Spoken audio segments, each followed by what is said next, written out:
Jairam Ramesh, the media head of the Congress, is speaking at this moment. I want to listen to what he's saying. उनको भी सही जवाब देगी। ये बिल्कुल साफ है कि भारतीय जनता पार्टी, प्रधानमंत्री, गृह मंत्री भोखलाए हुए हैं, बहुत परेशानी में हैं भारत जोड़ो न्याय यात्रा से। और जो जिस उत्साह के साथ लोग उनका स्वागत कर रहे हैं, राहुल जी का स्वागत कर रहे हैं, इससे ध्यान हटाने के लिए, क्योंकि कल से भारत जोड़ो न्याय यात्रा बिहार में शुरू होगा, उससे ध्यान हटाने के लिए ये सब ड्रामा रचा गया है। तो मैं यही कहूंगा, इसमें कोई आश्चर्य की बात नहीं है, क्योंकि नीतीश कुमार जी तो क्या कहें, मैंने उनके साथ बहुत नजदीकी से काम किया है जब मैं मंत्री था, पर विश्वासघात के विशेषज्ञ हैं। कितना इम्पैक्ट पड़ेगा सर नीतीश कुमार के? ये भारत जोड़ो न्याय यात्रा पर इसका कोई असर नहीं होगा। इंडिया ग्रुप और भी मजबूत होगा, ममता बनर्जी जी ने भी खुद कहा है। तो इससे और भी नाराजगी होगी लोगों में, और मैं समझता हूं बिहार की जनता नीतीश कुमार जी को और बीजेपी को सही सबक सिखाएगी जब चुनाव का वक्त आएगा। और बार बार मैं एक बार और कहूंगा, ये सिर्फ चुनावी मुकाबला नहीं है, ये भारत जोड़ो न्याय यात्रा एक वैचारिक यात्रा है। हम बीजेपी और आरएसएस के विचार और विचारधारा से लड़ रहे हैं, उसमें ममता जी भी एक है, वो हमारा साथ दे रही हैं और हम उनका साथ दे रहे हैं।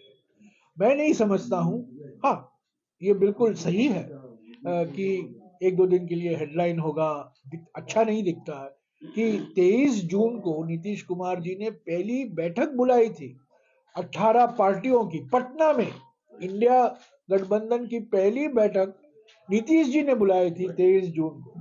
बाद में 17 और 18 जुलाई को बेंगलुरु में हुआ, बाद में 31 अगस्त और 1 सितंबर को मुंबई में हुआ, और तीनों मीटिंग में नीतीश कुमार जी शामिल थे। पर जैसा कि मैंने कहा, नीतीश कुमार जी गिरगिटों को बड़ी टक्कर देने में माहिर। नीतीश कुमार जी गठबंधन तोड़वाने के लिए उसको इस्तेमाल, ये सब ड्रामा है, बीजेपी का ड्रामा है, बीजेपी ने ये ड्रामा रचा है और नीतीश कुमार जी इसमें आ गए हैं, इस जाल में फंस गए हैं। क्या उनकी क्या मजबूरी है मैं नहीं जानता हूं, पर जो व्यक्ति 23 जून को 18 विपक्ष पार्टियों को इकट्ठा करके उस बैठक की अध्यक्षता करता, और उन्होंने ही निमंत्रण दिया था और हम पटना में नहीं। ऐसा देखा जाए कि इंडिया गठबंधन की जो सफर है वो पटना से शुरू हुई, और वही व्यक्ति जिन्होंने सफर शुरू करवाया, आज विश्वासघात उन्होंने किया। Do you think the future of India is at stake? No, Because the future of India is at stake in the election, but the future of the India group is not at stake.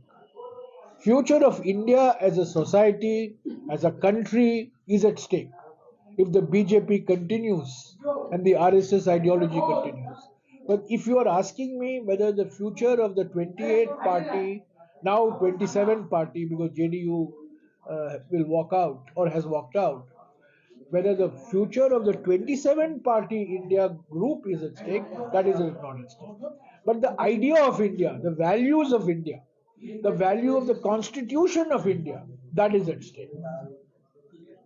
Mamata Banerjee भी अभी आप लोगों के साथ थोड़ा ये कर रहा है, तो देखिए ये ठीक है, कुछ बात होती रहती है, तृणमूल से कोई बात करते हैं, हमारे पार्टी से भी कोई जवाब आता है, हमारे पार्टी के नेता कुछ कहते हैं, तृणमूल से जवाब आता है।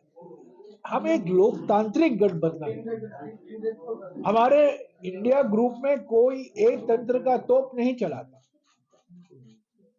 ये एक लोकतांत्रिक गठबंधन है जहां लोग अपने विचार रखते हैं, पर मैं समझता हूं कि ममता जी की प्राथमिकता बीजेपी और आरएसएस की विचारधारा को खत्म करने में है। वो उसको, ये सिर्फ चुनावी मुकाबला नहीं है, ये एक वैचारिक मुकाबला है, और जब चुनाव आएंगे निशाना ममता जी का बीजेपी को हराना है, कांग्रेस का निशाना भी बीजेपी को हराना है। तो हम एक हैं। और ममता जी ने बार बार कहा है कि तृणमूल कांग्रेस इंडिया गठबंधन का एक अंग है, और उसको मैं कहूंगा एक अंग नहीं, एक महत्वपूर्ण अंग है, बहुत महत्वपूर्ण स्तंभ है टीएमसी। और कुछ तो आज को उत्तर दिनाजपुर, परसों रात को हम वापस लौट आएंगे मालदा, और बाद में मालदा, मुर्शिदाबाद और बीरपुर। तो मैं उम्मीद करता हूं आप लोग हमारे साथ रहेंगे, और रोज मैं आपको ब्रीफिंग देते रहूंगा, और मैं कोशिश करूंगा आपको। आज से ममता बनर्जी 4 दिन के दौरे पे हैं नॉर्थ बंगाल। देखिए, ममता बनर्जी मुख्यमंत्री है, मुख्यमंत्री कहीं भी जा सकती है, मुख्यमंत्री समीक्षा करती है, जो कार्यक्रम है, जो स्कीम है, जो प्रोजेक्ट है, उनका रिव्यू करना उनका कर्तव्य बनता है। और हम जानते हैं कि बीजेपी सरकार ने पश्चिम बंगाल के साथ कितना भेदभाव किया है, मनरेगा के लिए धनराशि नहीं भेजी है, अलग अलग ग्रामीण विकास कार्यक्रमों के लिए उन्होंने वित्तीय समर्थन नहीं दिया है। तो वास्तविक है कि राज्य के मुख्यमंत्री अलग अलग जिले में जाती हैं और समीक्षा करती हैं, अधिकारियों से मिलते हैं। तो मैं नहीं समझता हूं इससे हमें कुछ चिंता करनी चाहिए। वो उन्होंने पहले ही कहा है, बीजेपी को हराना मेरा मकसद है, मैं उसमें पूरी तरीके से कोई कदम नहीं छोड़ूंगी।